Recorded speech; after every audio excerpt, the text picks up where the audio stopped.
All right, welcome back to the Built to Grow podcast. I'm your host, Tim Lyons, in studio, joined today by Randy Angston. What's up, man? How we doing? Good. We're back in studio. We're back. It's me and you again. I'm sure everybody enjoyed not hearing my voice for a couple episodes. That's cool. That's cool. Maybe I'll retire and just hand that over to you guys. That's fine with me. I'll just go live in the Bahamas somewhere. Yeah, sure. Okay, I believe that. No, not happening. This episode, guys, we're going to jump right into the content. For the longest time as a gym owner, you know, when you're renting your building, you sometimes you make a big mistake and you go back and look at what you've paid this landlord over the years that you've been in business, and it shocks the hell out of you. And that's what had happened to me, I don't know, say 5-6 years ago. I started looking back at my all-time P&Ls, and I was like, oh my gosh, at this point in time, I could own this building outright and, you know, whatever it was at the time. And I always knew the right direction to take the business to own the real estate, because I think, when you own the real estate, you have the equity in the building. Instead of paying a landlord and using it as expenses, you still get the benefit of the tax deductions, but you also get the benefit of owning the asset, right? Yeah. And for those of you that have gone that route, and congratulations, you bought your building, etc. That's amazing. You know, for here in Scottsdale, Arizona, it wasn't in the cards, right? Sure. Like in the early days when I opened up in that strip center where that's a $48 million complex. Yeah. There's no way I'm buying any of that, right? At that time. Yeah. And so when we moved over to this new location that we're at, I guess this was in 2015, this building wasn't for sale either, right? And if it were, at that time, probably $5 million, for this one section of the building. And so I, decided I'm going to go out and find a building to purchase, because I want to build the equity and have the asset and all these things. And so that's when we found there was really nothing available that made any sense, and we found a piece of land. And a lot of people that have been listening to the show for a long time, they remember this. They remember this story. 2020, right? 2020, I purchased the property. So this property was a 3-acre parcel, and in this area, there isn't anything, right? And that's commercial, I should say. There's some residential lots and stuff you can buy. Yeah. But there's nothing for a commercial property. So we found like the last parcel, and it was a weird shape, and that's why I was kind of sitting there. And the funniest thing was, I was presented with the opportunity to buy this back when I first opened for like $600,000 for this piece of land.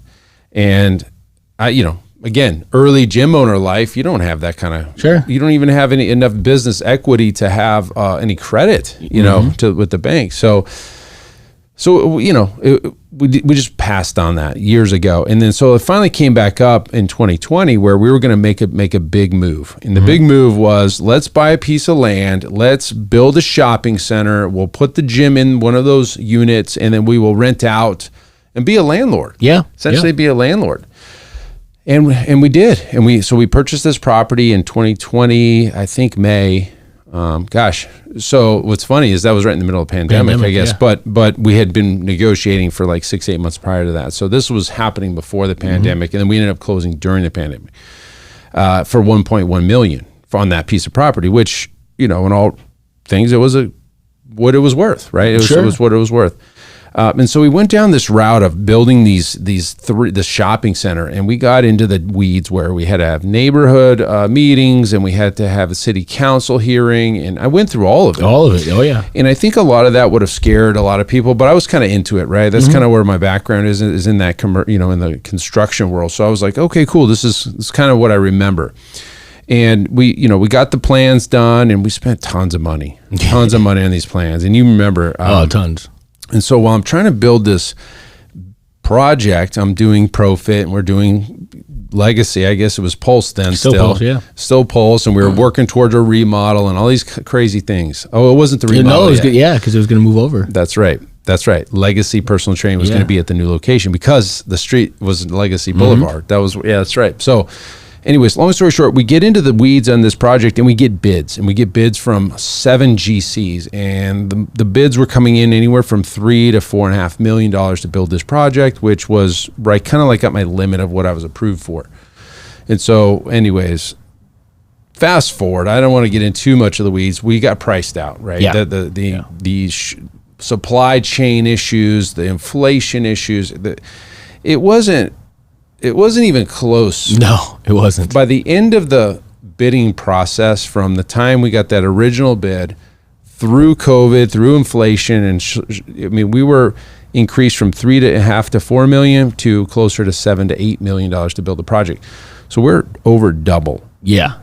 And we went through what's called value engineering. We said, okay, we're not going to use steel trusses. We're going to use wood trusses. And, instead of this, instead of masonry here, let's do drywall and stucco, and let's remove the glass on that wall. And we did every friggin' thing we could. Let's downgrade the light fixtures in the parking lot. We don't need to do anything there. Cool. So it was crazy. So we basically said, we can't do this project. Yeah. My dream was crushed. Yeah. Right? My dream was crushed.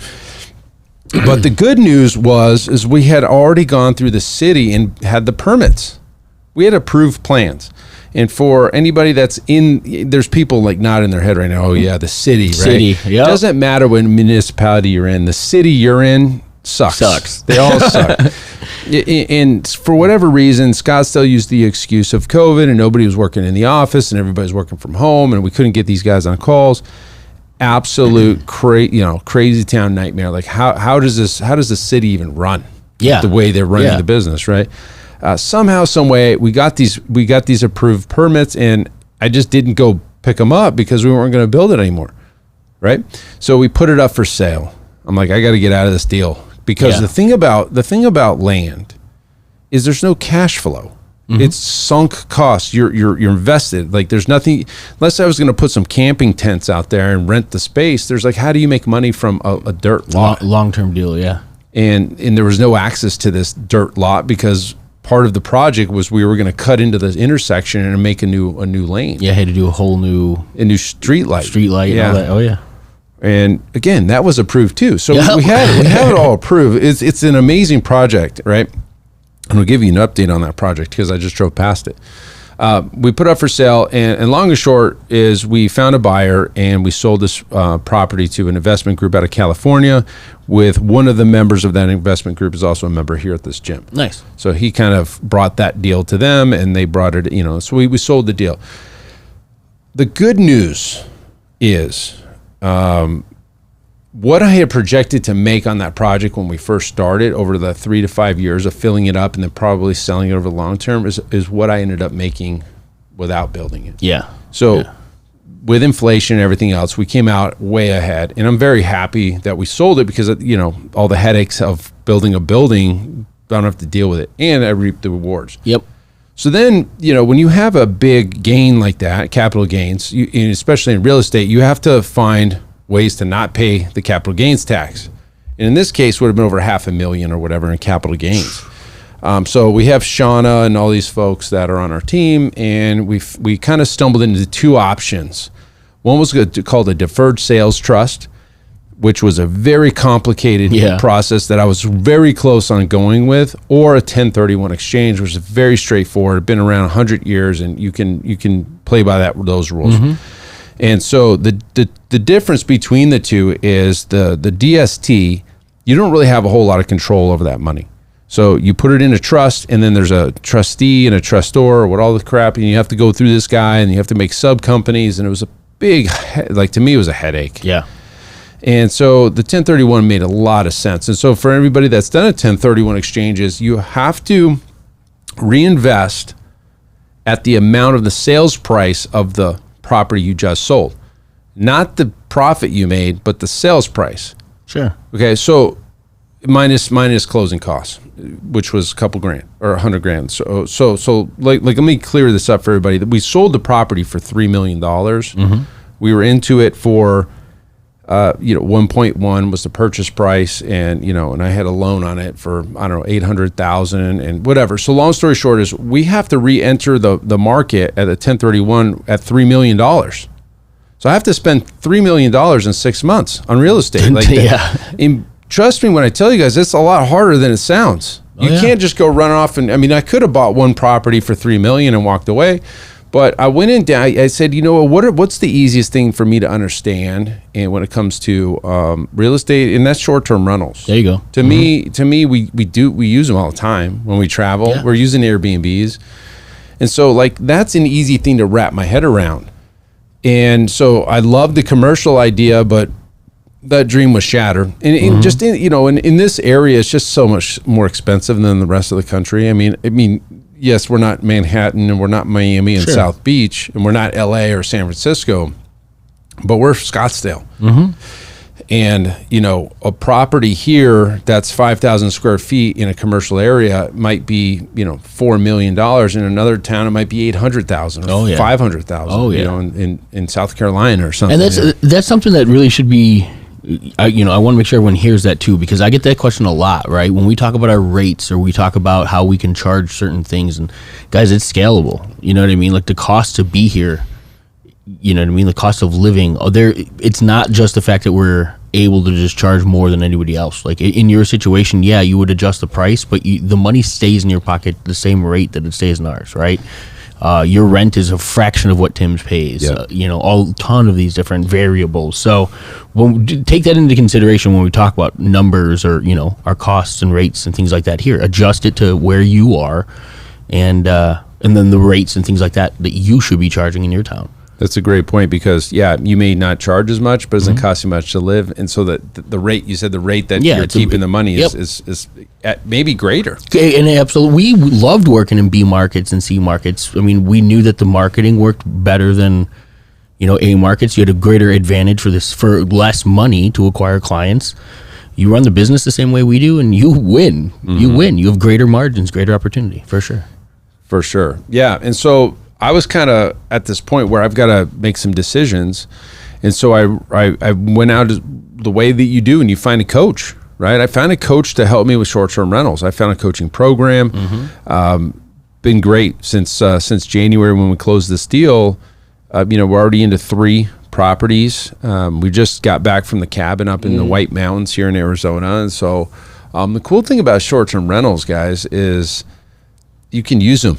They're not. You don't have a long-term renter in there that you can't use the property. You can, these short-term rentals, and you can find a week or 2 weeks that it's not rented, and you can just go use it. It's your house. Still your house. Yeah. So that's one of the coolest perks and benefits. And on top of it, you charge a lot more. Yes, it's a lot more volatile with seasonals and all this stuff. But if you've got a good plan in place, like the coaching program that I took.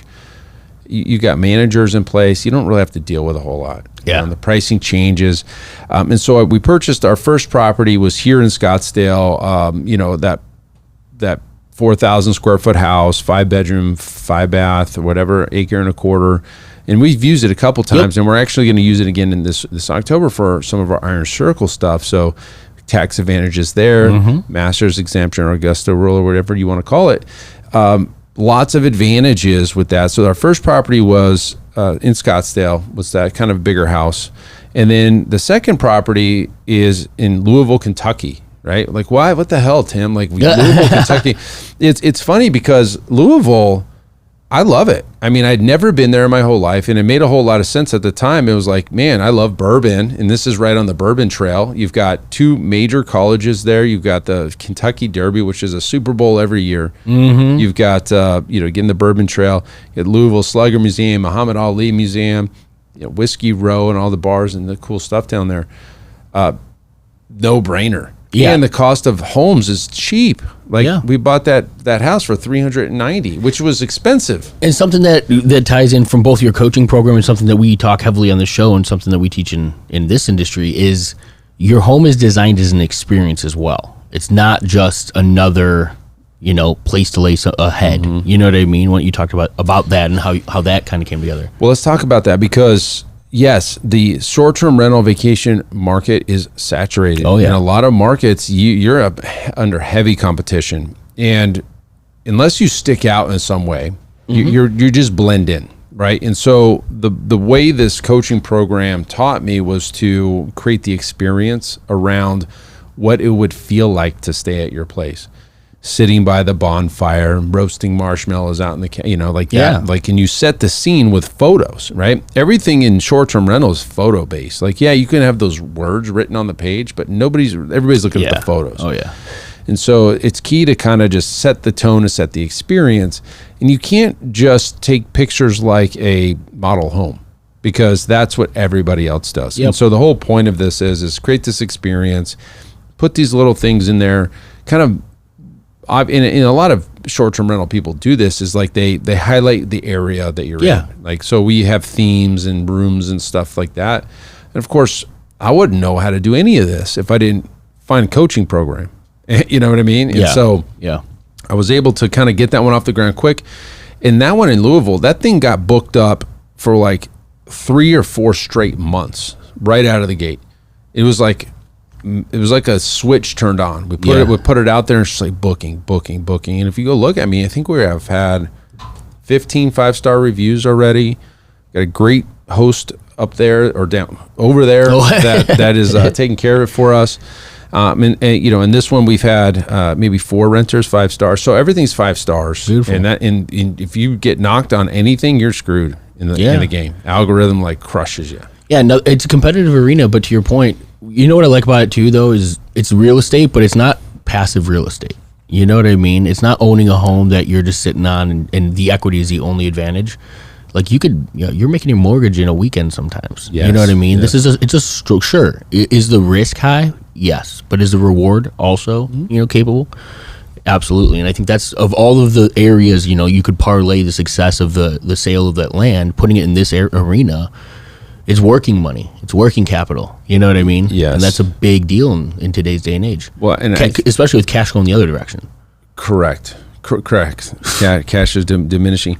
In the decisions I made, guys, and for everybody listening, the decisions I made to invest in short-term rental was based 100% on cash flow. Mm-hmm. Right? If I can replace my hard cost of my life with cash flow coming off of these other assets, then things change. It's just like when your monthly recurring revenue exceeds your base operating expenses, your life changes. And so I kind of like map things out, and I've got to put these other things in place. But at the end of the day, these are little mini businesses, individual of each other, and they spin off cash flow that then you can use as a human being, right? Like as your life, right? Yeah.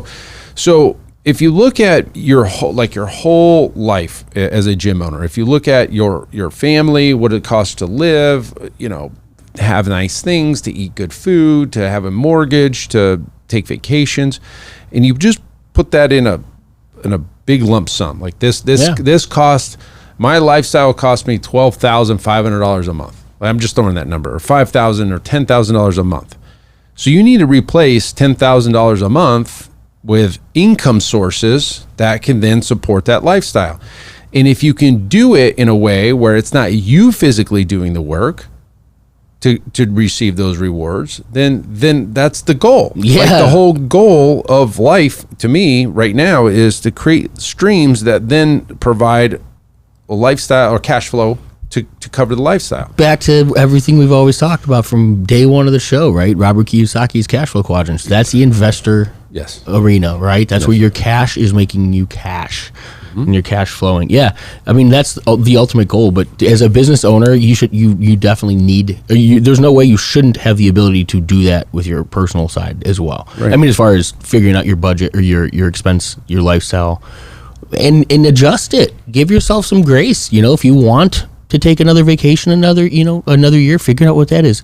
Work it in there. But that's your goal, right? That's where it comes to. Everything else comes after that. So if you're not planning that, that way, then you're limiting yourself to what's actually coming in. Right, and it is full circle, because that was like 100%. Fun, because the cash flow quadrant was like probably one of the first 10 episodes. Yeah, right? Exactly. And it is full circle, because the point that I'm trying to make here, and really, guys, this is just the update. Everybody was kind of like, what do you mean you have a cab? Like, what is that? What's it all about? Because we kind of cut the story off on the land because it wasn't happening anymore, and I put it up for sale. I didn't tell anybody that we did sell it, and then we had moved into short-term. Well, and to be honest, I mean, it's been the last couple months. You know what I mean? All this has come together. Yeah. So it's happened fast since then, right? Sure. And that's your update for the most part, though. Yeah, that's the update. Kind of going back to lifestyle, the cost of living life. I don't know. Call it the cost to live. You as an owner or a family, head of your household, you need to be in control of what that number is. Absolutely. You can't just be winging it every month. And the point is that your business over here, your gym or multiple gyms, they should be pushing cash flow into you, right? And maybe your salary alone that you take, your W-2 or whatever your draws are is enough to live on. But then there's other money that you can then push into other arenas where those things can spin off cash flow. Absolutely. And this could be as simple as a dividend paying stock, or it could be short-term rentals. It could be whole life policies. Whole life policies are like, yeah. And by the way, I have several of those as well. That's a great vehicle, by the way, guys. I've lent myself a lot of money over the years, and I paid myself back over the years with whole life insurance policy. It's just a crazy concept, but infinite banking, wild stuff. But I guess if we're going to simplify this whole episode down into one thing, think about cash flow. Your business is providing cash flow to you through a paycheck or draws, but then there's profit at the end of the month or end of the year. Like, what are you doing with that profit so you don't have to pay taxes? Mm-hmm. Can we push that into other vehicles that then in turn spin off cash flow? The real estate game is the simplest thing for me to understand. For most people, the short-term rental is just like, it's a single family residential home. You put it on Airbnb and VRBO, and maybe even have your own sub website that you can do self bookings. You can put it in a place where you want to go visit. Put it at a lake or a beach house. Your favorite little destination town, right? That's the whole point of it, right? Like it's called a lifestyle asset. Yeah. So maybe you make some money on it during the off season, and then you use it when you want it, right? And to me, that was everything with this cabin up north. Uh-huh. That was so. I'm kind of considering, do I even want to rent it out because I enjoy it so much? Yeah. So maybe a year from now, after I get sick of it, and then we'll just put it out there for rent. But that should be the goal. Lifestyle assets or things that pay cash flow to then support your lifestyle. And it's okay if it's $100 or $200 extra, like put it into something that then spins off more. I mean, I don't know what else to say. I have a good friend we played golf with over the weekend. Yeah. This guy makes between $300,000 and $800,000 a year. And so I was having a conversation with him in the golf cart, and I was like, hey man, so like what kind of investments are you putting into stuff? He's like, no, I spend it all. Ooh. And it was like, whoa, this guy's doing $500,000 to $800,000 a year, and he spends it all. He's buying cars, and I mean, in his head, the cars and things are investments and stuff like that. I don't know. Yeah, you better choose wisely and not use as much as you'd like. But it's just having a budget. It's just understanding money, putting in things that can spin off. Like if you don't need that money right now, if you don't need that freaking car right now, right there, the difference between buying a asset and buying something that's going to be a depreciation or liability. Thank you. Right there off the bat is a massive differentiator on how you think. What is the purpose behind that next, what is the buying power? What is it for? Is it for today's pleasure and enjoyment and that thing, or you future pacing? And sometimes, I mean, you can make those decisions if you want those, like when we were talking, we had your coach on, actually, he was saying, he's like, hey, you want to buy that $200,000 boat? Go buy a business or go buy another resident that cash flows that, and you could make the payment. Now you've got something creating future wealth while paying down that liability, and essentially you're gaining both, right? Yeah. And it's just you're letting the tool be the money instead of the sweat, time and energy, and that's the biggest thing. That is the goal, and that's the goal for a business. That's the goal for a lifestyle. Like that's what I love about that is it carries and it translates so easy to what we do in the business that I think it's easy for many to understand. For sure.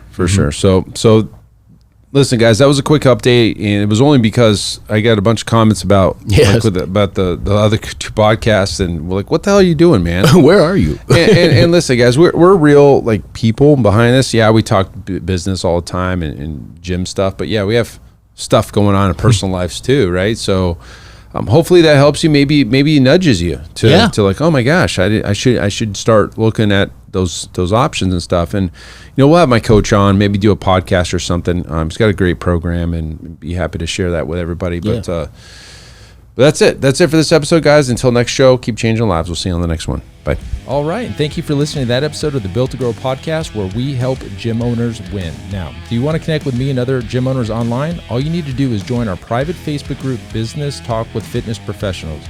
Just head on over to Facebook and type in Business Talk with Fitness Professionals. And when you do, we're going to give you our 10 marketing strategies 7-figure gym owners use to win. I look forward to seeing you in the next episode. Until then, keep building something great.